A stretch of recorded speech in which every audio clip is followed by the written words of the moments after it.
going on, everyone? Welcome inside the DK Live studios to a very special show. It's Pre-Lock Live on Ice.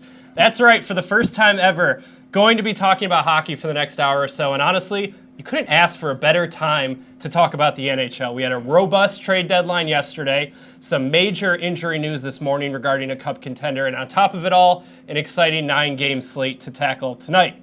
My name is Alex Shankowski, one of the editors here at DK Live. I'm joined in the studio by fellow DK Live editor, former NHL.com editor as well, Ben Zwyman. Ben, say hello. Hello, everyone. Happy to be here. Really pumped for the slate. Let's get going. Let's get going, right? Also joining us from the NHL Network headquarters in Secaucus, New Jersey, NHL.com senior fantasy editor Pete Jensen. Pete, now I have to ask you, how did you celebrate trade deadline day?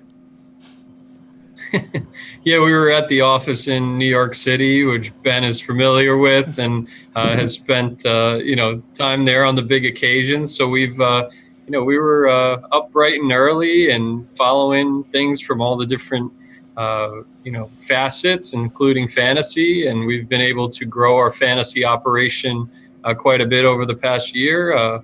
Largely due to the help of Ben, so it's great to be back with Ben for sure. Yeah, man, real good to see you, and excited to team up again.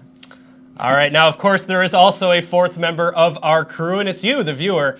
Whether you're a hardcore puckhead or tuned in thinking we'd be talking about basketball, we understand. We want to hear from you. Get your questions in regarding tonight's slate, the trade deadline, overall DFS hockey strategy. These are all talking points we're going to hit on during this show. Also keep you abreast of any lineup news regarding trade acquisitions, who might be playing for their new teams, starting goalies as well. You'll see here on the sidebar. We're going to cycle through those as well throughout the show. First, though, before we get to the action or even really yesterday's trades, we have a question regarding this big news, so we want to get to it right away. Yeah. Have to hear from you both about that big news coming out of Boston today. MVP candidate Patrice Bergeron will miss at least 2 weeks with a small fracture in his foot, which he suffered Saturday while blocking a shot against the Maple Leafs. Of course, massive blow for the Bruins. But Pete, as a question we had from one of our viewers, wanted to know who is going to be impacted the most, who's going to potentially benefit the most with Bergeron being out. Yeah, I'm interested to see if Riley Nash sticks in this spot on the top line with Brad Marchand and David Pastrnak. As anybody who plays any type of fantasy format knows, this is arguably the most loaded top line trio in the entire league when Bergeron is healthy. So they have David Krejci kind of waiting there. He hasn't hit his offensive ceiling this season. Could certainly shift up to that role, Bergeron spot, if need be. But I think the Bruins might be looking to try to form chemistry between new trade acquisition Rick Nash and Krejci for the playoffs, because this team is built to go deep in the playoffs, just like Tampa Bay, just like Nashville, and just like Pittsburgh. I think that's the upper echelon of the league right now. And so certainly forming that chemistry is important, but also surviving Bergeron's absence is important because of how tight that division is and how important the seeding is in the Atlantic Division, which is, better than the Metro this season. Yeah, now Ben obviously mentioned Rick Nash, but also Brian Gianta's now new to the team. Tommy Wingels, I believe, will be in the lineup tonight is what we heard. Any of these three guys, these new acquisitions, stand out to you? Obviously Nash is going to be on the power play, so you should definitely look for him. He'll definitely have a high shot volume. Tommy Wingels, of course, he's centering the third line. I think the other guy you have to look at is David Backes, veteran center. He's going to be playing on right wing, but you could see him shift there if Wingels or even Nash struggles. You could see Backes get bumped up to the first line at center. So I would definitely look at him tonight, too. Yeah, guy signed that big contract a couple years ago there at Boston for these types of reasons. Obviously, when a guy like Bergeron goes down. Mentioning the trade deadline, though, let's talk a little bit about it. Flurry of moves yesterday, especially right at that deadline itself, right when 3 o'clock hit. All those calls all of a sudden coming in, tweet text going nuts and everything like that. Yeah, it was insane. It was pretty nuts. Now, the biggest fish did stay in Ottawa, talking, of course, about Erik Karlsson, but we did see names like Ryan McDonough, Vander Kane, Thomas Tatar landing on new squads, some of whom will be playing tonight. Ben, kick things off for us here with the team you feel won the trade deadline. I mean, I talked about it in the promo very briefly yesterday. It's got to be the Lightning. Ryan McDonough, JT Miller. You get a top pairing defenseman from the Rangers, a former captain. You get a nice top 6 forward in JT Miller to throw into this like the Bolts are so stacked already, and then they add these two guys. You just got to think they're the favorites to win the Stanley Cup. Obviously, we don't know where exactly they're going to fit into the rotation. McDonough could be paired with Hedman. He could be paired with his old defense partner, Dan Girardi. Miller, obviously, you're going to have to watch and see what the deal is with Nikita Kucherov, who got hurt last night. They're saying it's an upper body injury. So if he's going to miss any time, JT Miller could slot into that first-line right wing role with Steven Stamkos, which obviously would be very ideal. You could see him play on the power play a little bit, which would also be ideal. So, yeah, I definitely think it's the Lightning that won the trade deadline. Yeah, kind of Rangers South forming down there in Exactly. Tampa Bay. Pete, how about you? Are you on board with that, or someone else stand out to you? I mean, the deadline day was definitely the Lightning. I'm looking at two teams, though, the Pittsburgh Penguins and also the Philadelphia Flyers, who made significant improvements in trades leading up to the deadline day.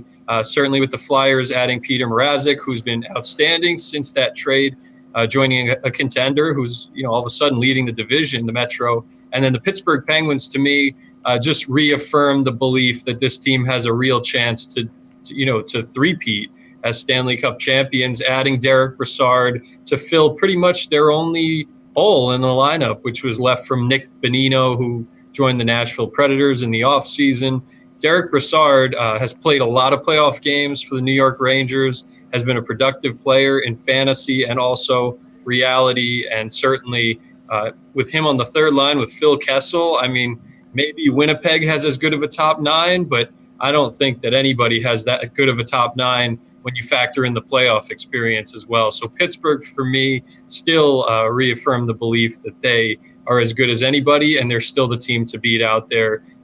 It's going to be very tough for any team in the league to beat them in a 7-game series. Yeah, looking at that third line, which Brassard is on, that's a first line on pretty much any other, well, it's certainly a lot of teams in the league. And, you mentioned Brassard going to be making his debut with the team tonight. He had some visa issues getting over, so he wasn't acquired at the deadline a couple days before, but he will be playing tonight. Let's move to the other side of this coin, though. Losers from the trade deadline. Pete, who either failed to make a move, just plain made the wrong move. Who stood out to you?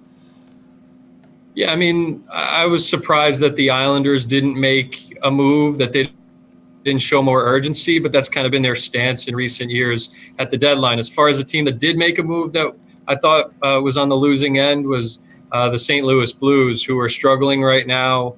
They have another tough matchup against the Wild on Tuesday. They've lost 6 in a row. They just traded their top-line center, Paul Stastny, to Winnipeg within the division, which was pretty shocking. That's the most shocking aspect of the trade, because St. Louis, even with their recent downfall, they're right there in the playoff picture, playoff mix with teams like LA, Colorado, Calgary, San Jose for one of those final spots. So I was just pretty surprised that they kind of gave in to their recent struggles. And I know Stastny was in a contract year, but even still, you can let Stastny walk in free agency in the later stages of his career. I'm just surprised that they didn't really add anybody significant and that they gave away one of their best centers in Stastny to a contender within the division. Yeah, no kidding. You have to wonder what that does to the locker room, too. I mean, Braden Shen was pretty vocal right off the bat saying we're 1-2 points out, and now we're trading away one of our best centers. Ben, who stands out to you? As far as losers from the deadline, I'm saying the Coyotes. Obviously losers in general. Yeah. A lot of people, myself included, thought the Coyotes would take a big step this season and maybe make a playoff push. But another lost season, I kind of expected them to capitalize on the high market value. We've seen a lot of guys, a lot of players go for high prices at the deadline. A lot of first-round picks. They have OEL. They have Antti Ranta. Obviously, guys that their contracts are getting up. I would have liked to see them get dealt and maybe recoup some assets. Brad Richardson's another one. There was some talk about Max Domi. So yeah, I would say those guys stand out. Another couple other teams, the Habs and Red Wings, also didn't make any moves, so I would consider them losers too.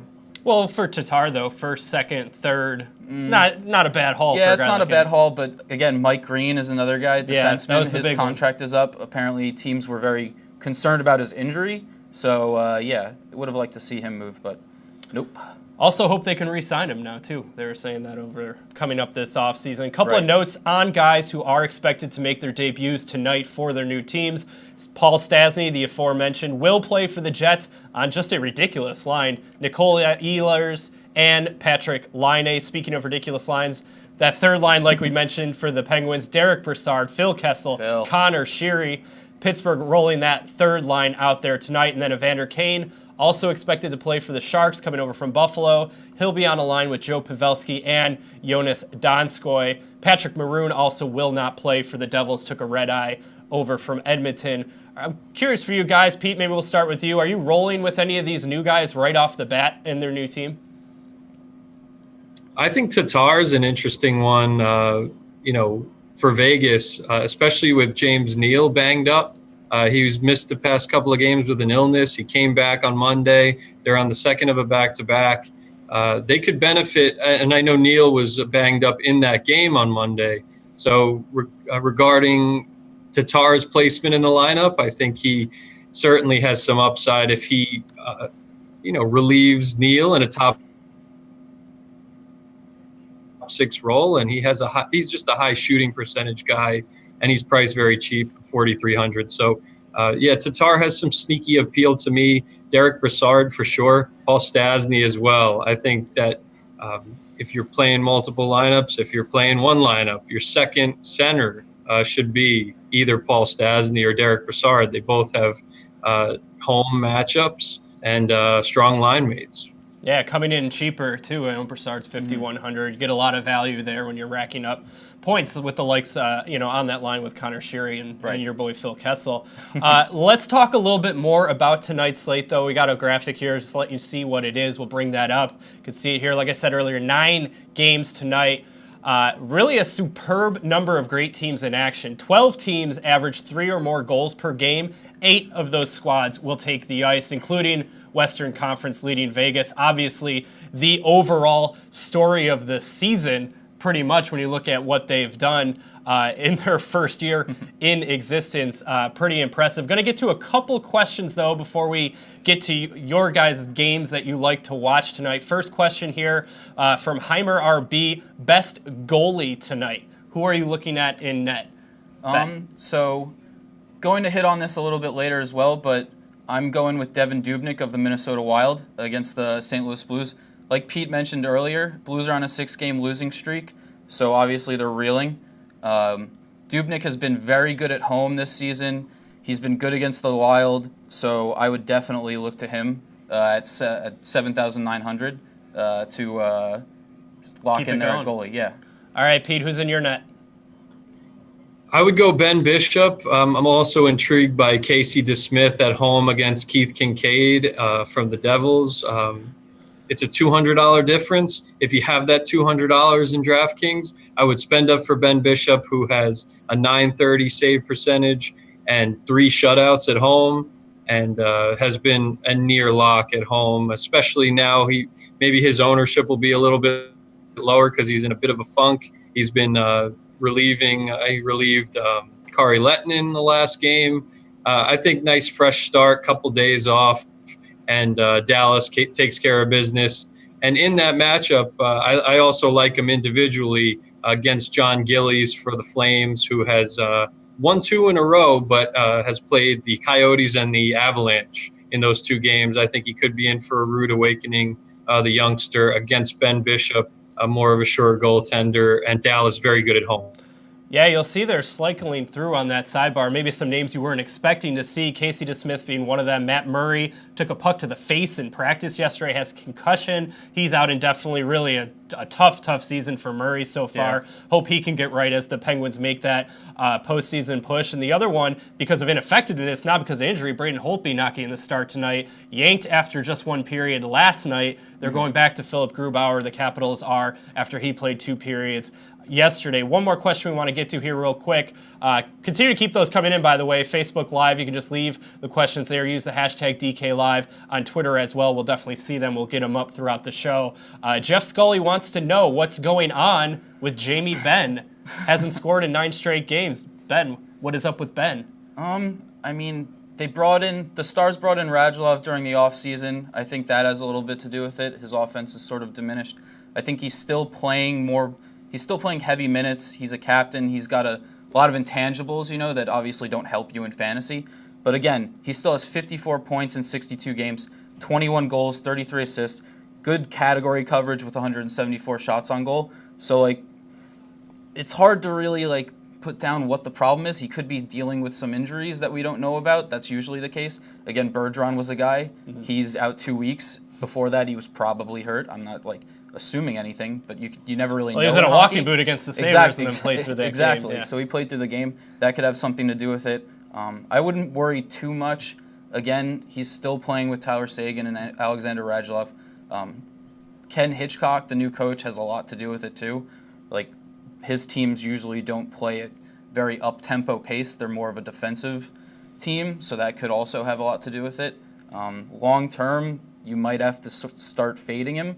But again, there's going to reach a point where his price gets really nice. Right now, it's $6,600. Down from 73 just a couple of weeks ago. Exactly. A week ago. So if you can target that good matchup coupled with a solid pricing, that might be the time to look at Jamie Benn in your lineup. All right, Pete, let me ask you this. 6,600, you mentioned this matchup already. Dallas at home going up against a young goalie there in Calgary. So is 6,600 a good price that you like for Benn tonight?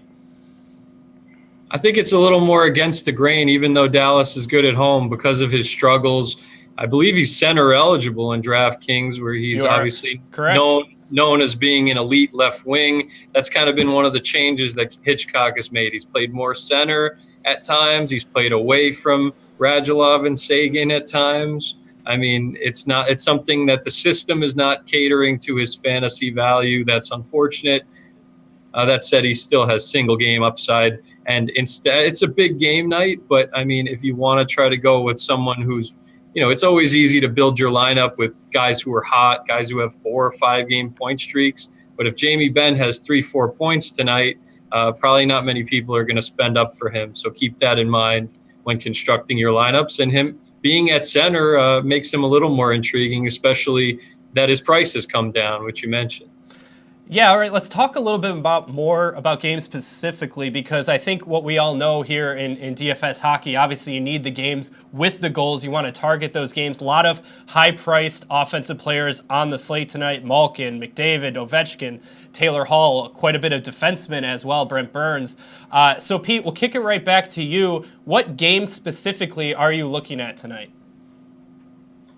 I'm really interested in the Toronto-Florida game. It's going to be down in Sunrise. The Leafs played last night, so they'll be on the second of a back-to-back.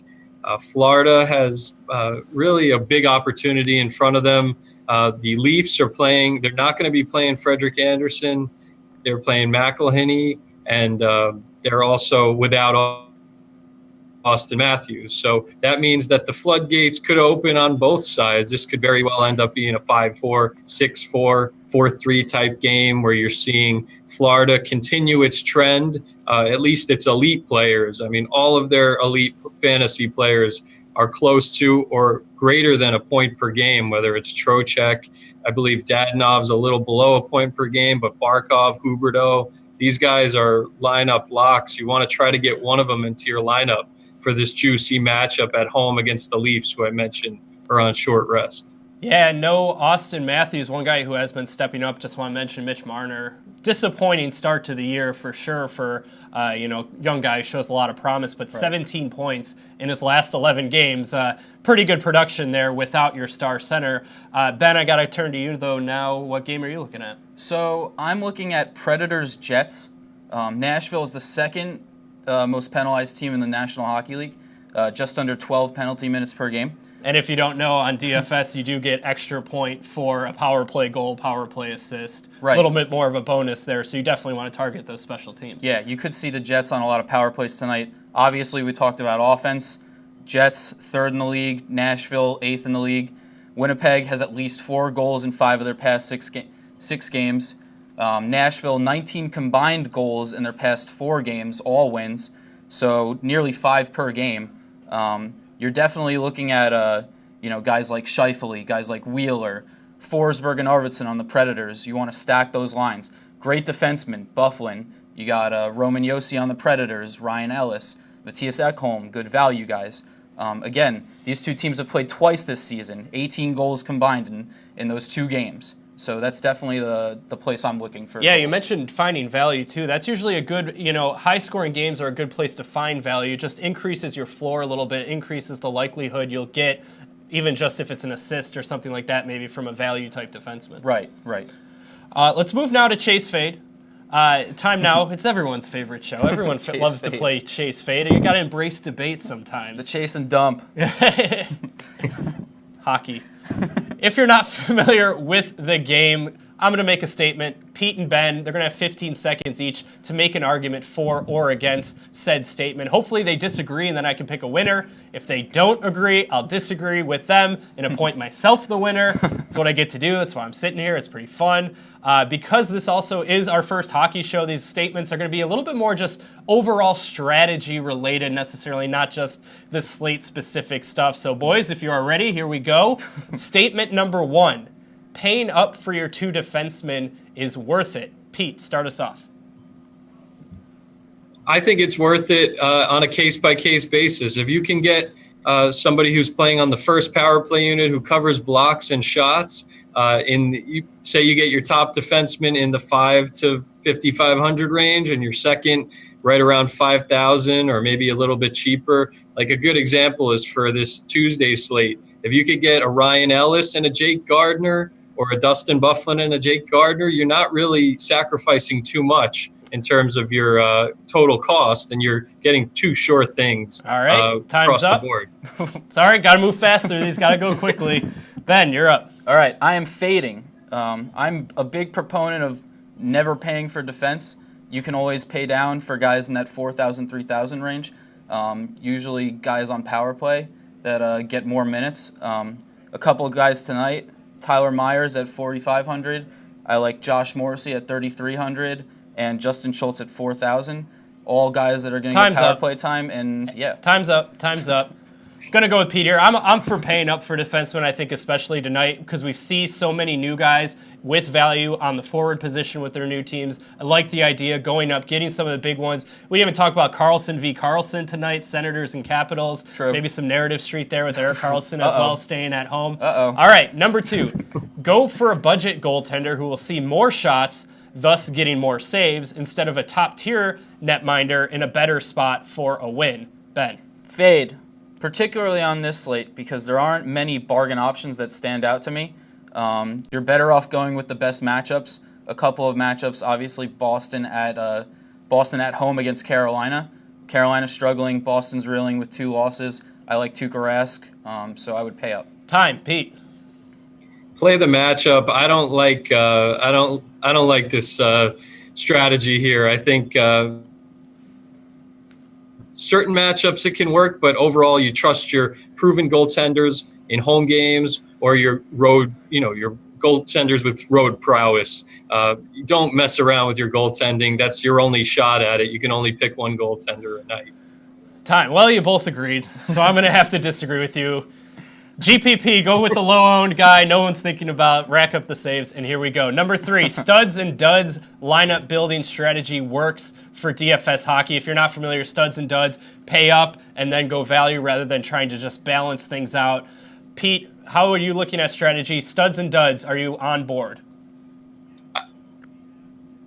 I like to balance. I mean, maybe one dud, but it's pretty much, for me, I like the balance. I don't like taking too crazy risks on, say, a Chris Stewart, who's 2,800, who's playing on the top line. It's too risky for Calgary in that case. It's just too much risk. You can hit the home run occasionally, but you don't want the goose egg. You don't want the zero. Man, I hear 2,800 on the first line. I'm not thinking risk. I'm thinking value. Exactly. Ben, exactly. go. That is why I'm chasing tonight.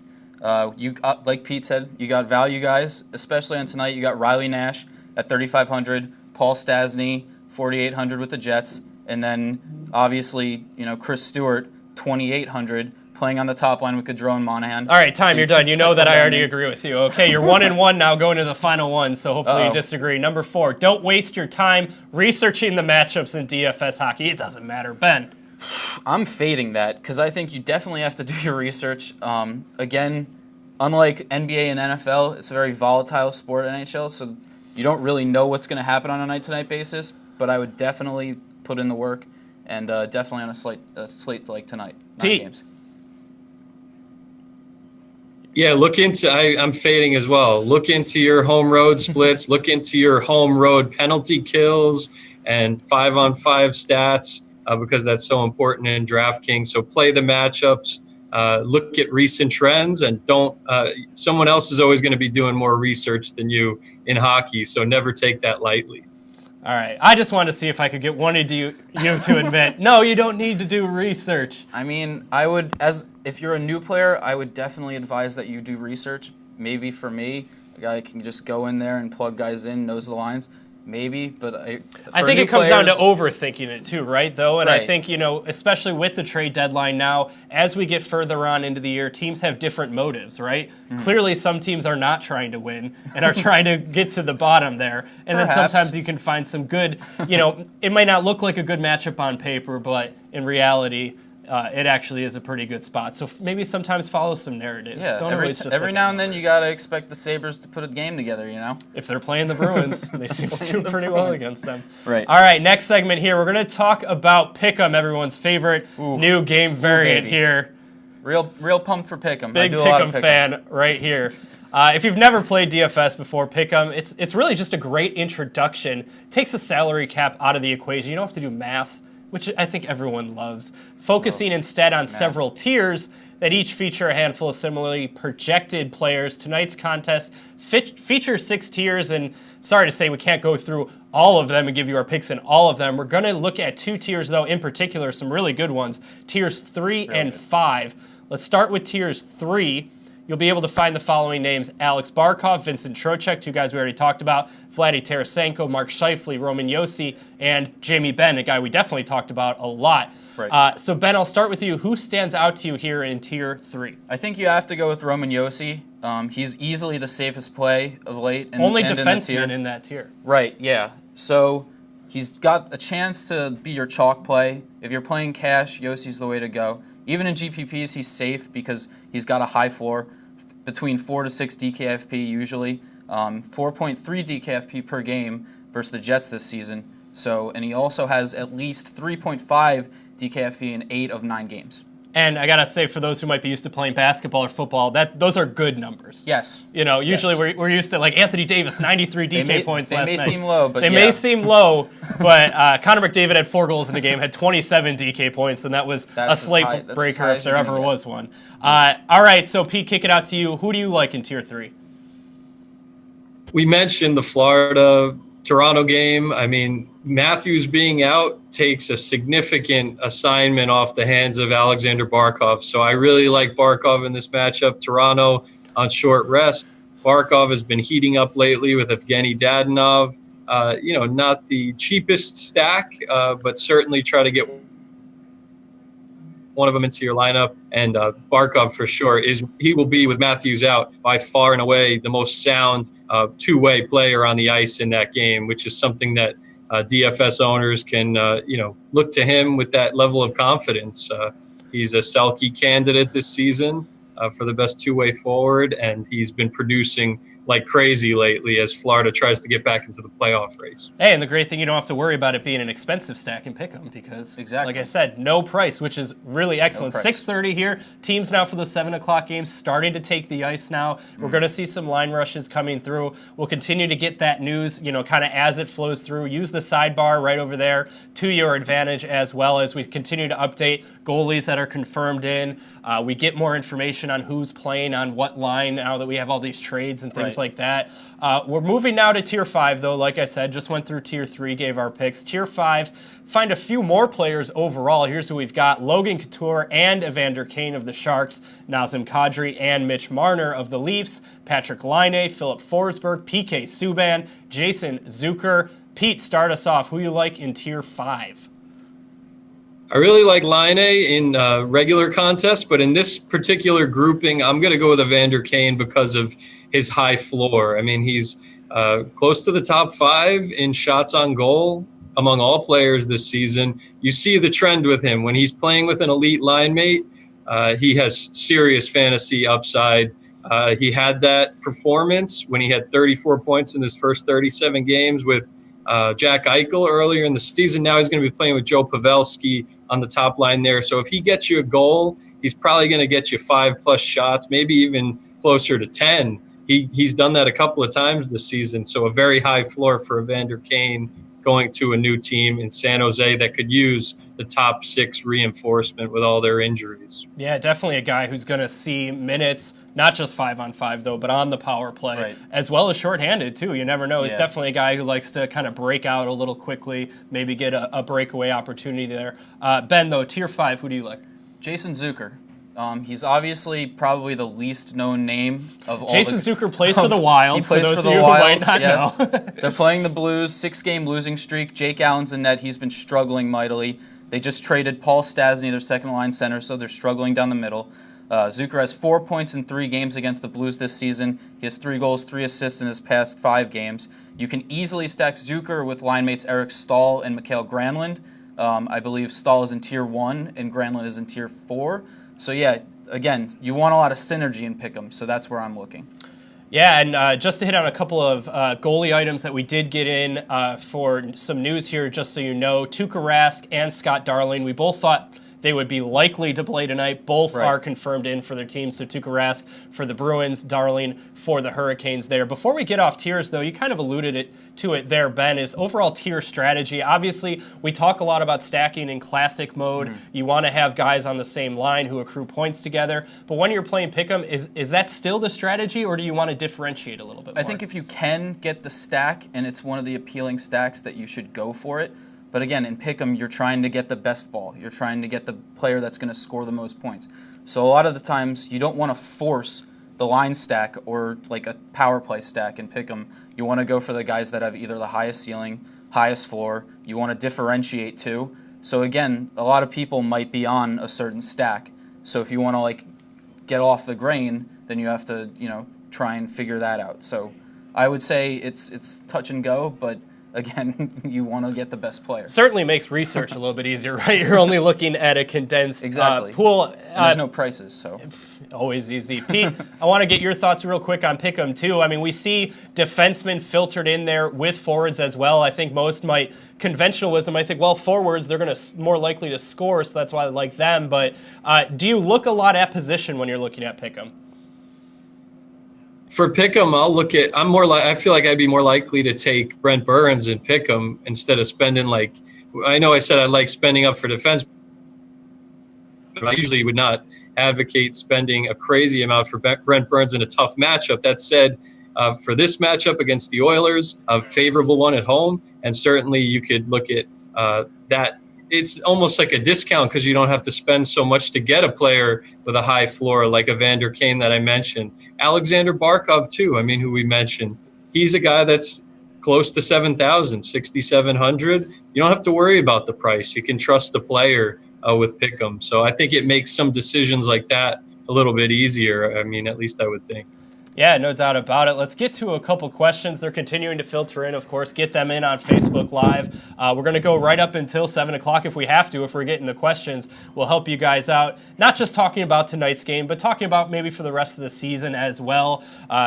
These guys here are not averse to talking about some waiver wire pickups, things like that, when you're looking at season long. A lot of different opportunities opening up with teams, like we said, who traded away some of their best players as they're trying to just rebuild now for the future. Let's get to our first question, though. Not a team rebuilding for the future, a team who wants to win now. Jared Bellinger wants to know, how about my Bruins? Ben, how about Jared's Bruins? That's my guy Jared. A little shout out to him.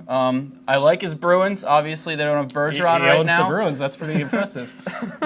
Without Bergeron, they're going to struggle. So down the stretch, you're going to want to look for those guys like Krejci, like we mentioned before, David Backes. Riley Nash, 3,500. Do you want him right away off the bat tonight, not knowing how long he'll be in that position? I think he's the cash play. I think obviously a lot of lineups are going to be on Riley Nash. He's playing with Marchand and Pasternak.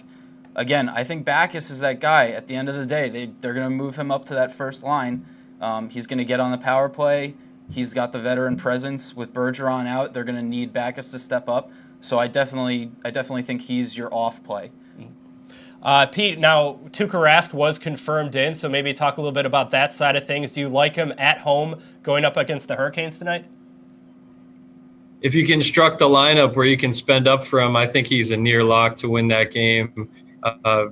He is the most expensive player on the slate, yes, at $8,400. Yeah, so, I mean, if you have the money, spend up for it. It's not an ideal thing, so that's where it hurts you. But certainly I like him in that matchup. I think he'll get the win over Darling. And then I also like from that game the second or third line stack, whatever you want to call it, between David Krejci and Rick Nash. I know we touched on Rick Nash earlier and his shot volume.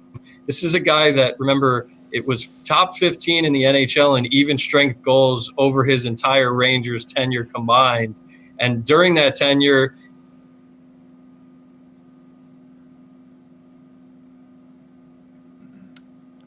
Pete, I think we might have lost you there. Might have had some difficulties. And it was such a cliffhanger. No comment there. All right, we do have one more question, though, that we want to get to before we get into the rest. Hopefully we can get Pete back on here in just a second. It's from Trickadomini. I hope that is the real name. I'd like to see a birth certificate there. Who do you like from Calgary tonight? I mean, Johnny Gaudreau, we talk about a lot of MVP caliber candidates so far this year. It's just that's the way the race is going for the Hart. Gaudreau probably right up there in that discussion. Is he a guy you like from Calgary or somewhere else you're thinking? I'm not crazy about Johnny Hockey tonight. I would maybe lean off of him and look at one of the other lines on Calgary. You got Matt Tkachuk, who's affordable at $5,500. Again, it's not the Flames aren't a team I'm actually targeting. Like I said, Ken Hitchcock plays a slow style, so the Stars are definitely going to try and grind them out. I know Pete mentioned Ben Bishop, obviously very good at home. So I would maybe fade Calgary tonight, look elsewhere. Again, we have 7 teams in the top 10 of scoring, so you're definitely going to be able to find offense elsewhere. All right, I believe we have Pete back. There he is. He's back. We're Pete. in the tie still. Gotta applaud that dedication. Stick tap to that. Pete, talking about the Flames, maybe Dougie Hamilton at 5,700. Obviously, hat trick upside there potentially at defense. Anyone on the Flames that you like tonight? I mean, if you want to spend up on D, Mark Giordano is usually a pretty safe bet. He'll get you the category coverage of blocks, some shots, and some consistent scoring. So I don't mind him. I really like Matthew Tkachuk. I think that there are a lot of rookies from last season that have taken a step back. I feel like he's taken a step forward. He's one of the only ones, whether you consider, Laine's getting hot now, but he has underachieved at points this season. Austin Matthews has missed time because of injuries. Sebastian Aho's taken a step back. Jake Gensel's taken a step back. So Matthew Tkachuk, 5,500. Is a great goal scorer, and that second line is underrated. So I would give the vote of confidence for Matthew Tkachuk, even on the road against Dallas. All right, sounds good. Going to hit a couple news updates here and then get back to talking about spotlights. Just a couple things we wanted to highlight, some of which we already talked about. Sounds like per line rushes for the Bruins, their third line tonight is looking like Heinen, Backes, and Wingels. Wingels will be making his team debut, as Ben said a couple times already. He likes Backes, maybe to slot up eventually into that first-line centerman role, but that is going to be Riley Nash's spot, at least for tonight, at 3,500. A couple other notes. Grubauer is in net for Washington. Braden Holtby's really going through a tough stretch right now.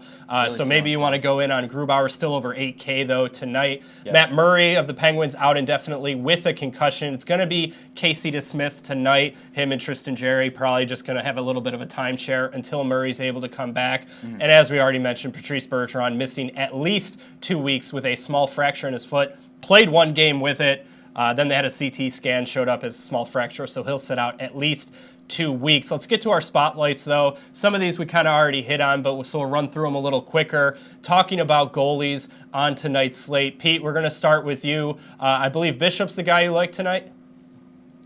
Yeah, Bishop I like for sure. He's in that middle range. You're not spending $8,000 plus for him. I think there's some appeal to him from a bounce back standpoint, especially when you look at his home splits and his record this season when he's had multiple days off, especially 3+. I know his last game was not a start. So that's it's pretty much the same along those lines as having multiple days off. So yeah, Ben Bishop is my lock of the night in terms of the goaltenders. Ben? I mentioned Devin Dubnyk before, so he's your guy that you're want to pay up for. Again, 2-1-0 with a 9.24 save percentage in 3 games against the Blues this season. That's 6.3 DKFP per game, so you're getting a very safe option. Again, he at home, he's 16-3-5, 9.31 save percentage. Great numbers, 5.8 DKFP per game at home. If you're looking to go off the board, though, Roberto Luongo, 7,400, 2 games in a row he's won. He's got at least 30 saves in 4 games. One of those games was against the Maple Leafs. He only allowed 1 goal. So Maple Leafs a little tired. Maybe go Sweet Lou tonight. I don't know. Sounds good. A couple other notes here. Corey Schneider. It's going to be Keith Kincaid in net for the Devils, but the AHL affiliate will get Corey Schneider in net as he continues to try and work his way back to the big club. I'm sure once his conditioning is up, he'll be back there in net on a pretty much daily basis we can only hope. For New Jersey. Other confirmation we did get, we mentioned it earlier, it is now confirmed. Derek Brassard is going to be playing with Connor Sheary and Phil Kessel for the Penguins tonight. They're calling it a third line. I don't know if I could really call that a third line, trying to reminiscent of the HBK there as they made their first trip to the Stanley Cup right. 2 years ago. Fine. We'll see where they're at. Let's talk about defensemen, though. You can get solid category coverage here, as we talked before. You get points for block shots, so maybe you want to pay down. Obviously, anytime they can get you a goal, certainly assists is a major boon. Don't lose any points for minus, plus minus and things like that, which is always a great thing as well. So, Ben, start us off on the blue line. Who you like tonight? I like John Klingberg of the Dallas Stars. He's going for 5,500. Solid play in all formats, GPP cash. He's got a high ceiling, and he's got a pretty decent floor. He's not going to break the bank. Pete talked about these guys in that 5,000 bracket that you're going to want to target. Klingberg is one of them. Playing on the power play. He's going to play a lot with Sagan. He's going to play a lot with Radulov. Strong matchup against the Flames at home. I think his category coverage is great. You get the blocks, you get the shots on goal. So Klingberg is definitely the guy that I'm looking at. Yeah, you may not get the goals. He got 7 goals on the season, but 47 assists in 62 a lot of games. Assists. Exactly. You would take that as a forward. Here he is as a defenseman. Pete, defense, who you like tonight? I like Jake Gardner. I mentioned I like the Leafs Panthers game, especially with the Leafs on the second of a back-to-back. I think that could turn into some high-event hockey and a lot of scoring. Certainly, Jake Gardner has proven he's worth $4,700. $47 is not that much for a defenseman, and he is second in the league behind Klingberg in even strength scoring in the entire league at the position. So look at the savings he provides compared to Klingberg, and it's a no-brainer. I mean, you could go with Bufflin or Ryan Ellis plus Jake Gardner very easily on this slate. All right, sounds good. Yeah, Jake Gardner, 5 straight games with an assist. That includes last night. His price, though, in the last 3 games stayed the same at $4,700. Crazy, right? Yeah, went down actually from 5,100. So maybe after tonight you're not getting him under 5,000, but for tonight, they're on a back-to-back. But as Pete said, I mean, this could be a freewheeling game here. So getting a number 1 D-man at 4,700, pretty good spot. I'm curious, I alluded to it a little bit earlier. Pete, let's start with you. I mean, bite into any potential narrative street here with Erik Karlsson. Obviously, it was a very emotional trade deadline for him. He's going to cost you a lot, but that upside is kind of unmatched at the defensive position. Yeah, Karlsson, it's a tough situation for him. He's been the heart and soul of that team for a while, and to be in the trade rumblings must be tough for him. I would probably avoid him in this game, even against Grubauer, though, because of the high price tag, and he's a much better fantasy performer this season at home compared to on the road where they face the Capitals. So I would probably fade Erik Karlsson here coming off the trade deadline, and it's a tough matchup. All right, so we're fading Erik Karlsson. How about John Carlson, also in that game? He's actually a little more expensive than Erik Karlsson. You don't want to pay up for defensemen, but do you consider Karlsson? I'm not crazy about it, but I will consider Karlsson on the power play. Obviously, John or Eric? John Carlson. No relation. C, not the K. He's going to be playing on that power play with Ovechkin, Backstrom. I'm going to get into another narrative really fast. Alex Ovechkin, 3 goals away from 600 in his NHL career. Hat trick away. Playing the Senators at home. Good matchup.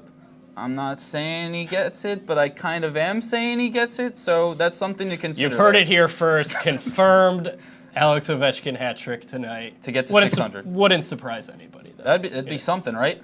I would not be complaining That would there, be I'm sure. Let's talk about stacks, though. We've brought it up a few times here about overall strategy. You're going to want to focus on stacking in your classical lineup. It's similar kind of to baseball. If you play MLB DFS, you get the goal, you might as well get the assists as well. Rack it all up. Pete, we're going to kick it out to you. What line, or maybe it's a power play unit, do you think would be a great stack tonight? I'm really interested in the even strength line of Paul Stastny and Patrick Laine. Ben, you mentioned you like the matchup. I like the potential chemistry there. I know Stastny is not, sometimes he has a low floor, but he has high upside in this game. I think the juices will be flowing for his first game with Winnipeg, and certainly Patrick Laine has been red hot with 8 goals in his past 10 games. And, he's turning it on at the right time. That game also has Blake Wheeler, who could be easily stacked with Kyle Connor, who they play together at even strength and on the power play. So 2 Jets stacking options to watch out for. The more convenient one, dollars-wise, is Patrick Laine and Paul Stastny. Yeah, Stastny, Laine, and Ehlers, another team. They're calling that a third line. I'll see it when I believe it, I guess. Ben, who you like? Really fast. Kings, Kopitar, Brown, Doughty. They're all playing on the power play. They played last night, this same Vegas team. Now they're going to Vegas to play the Golden Knights. They stormed back in that game last night, 2 late goals. Kopitar and Brown have been playing great. Definitely a cheap stack in GPPs that you're going to want to look at. And also, Jeff Carter's back. That 70s line is back. Another cheap stack option that you can consider on the Kings. All right, get your butterfly collars out. Now, we want to talk about narratives, though. Playing at Vegas, been a little tough for teams who might fly out there a day or two in advance. The Kings. And spend a little bit of time there in Las Vegas. We're winding down here. Got some more questions, though. Like I said, we want to get them to you. We're almost 10 minutes until lock, but here we go. Mike Reska. This might be another one of your buddies here. Perhaps. Should I fade the Penguins tonight, load up on the New Jersey Devils? I'll kick it to Ben. I know where this is going, but I'm going to say it's risky. Again, if you're playing GPPs, then that's probably your way to go, because a lot of lineups aren't going to have a lot of the Devils. You got Taylor Hall, 14-game point streak. He has points in 21 in each of his last 21 games. He missed a couple games at the end of January. I wouldn't mind loading up on Devils if it's going to be Hall and some of those young forwards like Nico Hischier. Pete, anyone on the Devils stand out to you?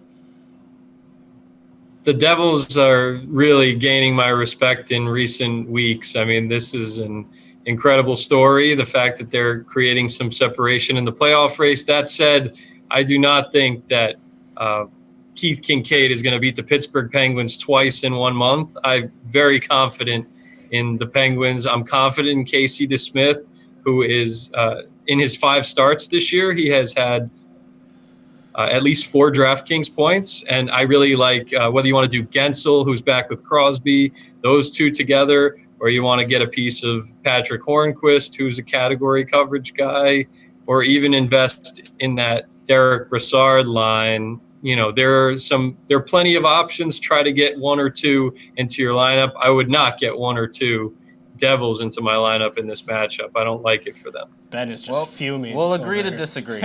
Kevin, that should have been a Chase fade, man. Kevin Toohey wants to know, is there any reason not to play Malkin tonight? Because he can't think of one. Right off the bat, non-goalie, he is the most expensive player on the board, $7,800, $100 more than Connor McDavid. But Pete, thoughts on Malkin? I mean, I like Malkin I like him more when he's with Kessel. He's still an amazing standalone talent, and I moved him up to number 3 in my top 100 forwards this week. That's for season-long leagues. I mean, I think the price is just too expensive here. I would rather take Brassard. I would rather take Gensel for $5,000 just for 2 options with exposure to the Penguins. That's my take on it. That's too much to spend for me on a busy game night like this. High roller, Ben, you going Malkin? I would agree with Pete on this one. I'm probably not going to look at Malkin very much. Again, loaded slate. He might have a high ownership. You can get guys, again, like Broussard. Well, not going to have a high ownership in our league, I guess. Yep. Well, you could get my boy Phil Kessel at a more of a discount, you know. I'm looking that way. I'm looking that way. I'll let that become the gift, and we will move on from there. Last question.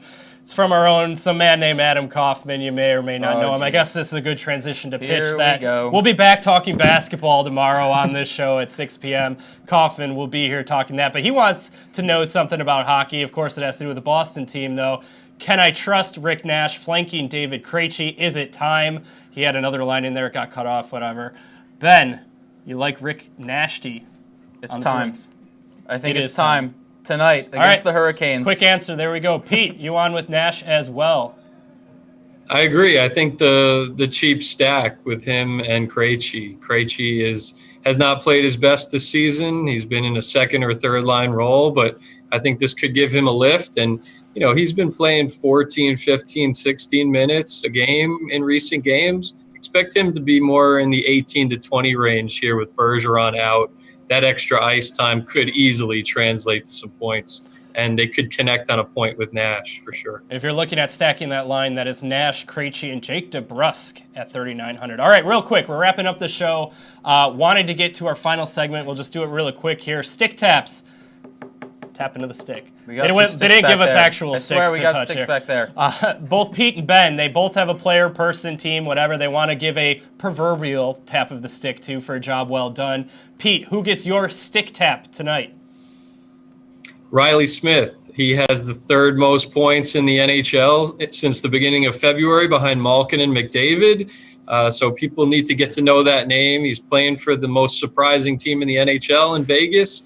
And he has been one of the biggest steals, whether you look at DraftKings preseason price or season-long ADP. He's been one of the biggest steals in the land. And certainly for Vegas, this line with William Karlsson, Jonathan Marchessault, and Riley Smith has been amazing. And it's crazy that Marchessault and Smith were members of the Florida Panthers last season. You can't help but wonder how much Florida might wish they had one or two of those guys right now. Yeah, they wouldn't say For no. sure. Smith also 6,500. Wish we gave you that info more before 8 minutes Right. before lock. But if you Yes. got a space, you got 6,500. Get them Get in. Smith in. Ben, stick tap.